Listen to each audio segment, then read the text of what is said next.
nataka ndani ya wiki 2 kuanzia leo, yaani mnada huu umepita, unaokuja unaweza usipate maji, utakaofuata uwe na maji, kwa sababu tenki lipo, miundombinu ipo imara, chanzo cha maji yanakotoka, maji yanakuja yanafika hapo. Tuna pia na akiba ya tenki la chini, maji yamejaa. Mheshimiwa Mkuu wa Mkoa, umeona. Halafu hakuna maji, vyoo havina maji. Wanachokifanya, wanachukua ndoo wanakwenda kutumbukiza kwenye tenki la chini. Mradi mkubwa wa namna hii wa bilioni 4. Kwanza hatukustahili kuanza kuutumia bila mfumo wa maji kukamilika. Na nilipopita hapa tarehe 25 bila kuwaambia wasaidizi wangu, maana nilikuwa naenda kwenye likizo, nilishuka hapa na msaidizi wangu, maji yalikuwa yamejaa kwa sababu mvua ilikuwa inanyesha hapa.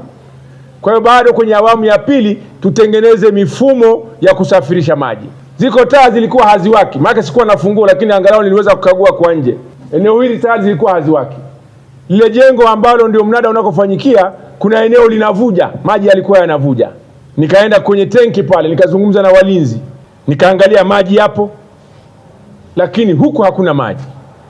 Ndani ya wiki 3 kuanzia leo, pampu ya maji ya kisasa, umeme upo, ifungwe, chumba chake kipo, ifanye kazi na mnada uwe na huduma ya maji.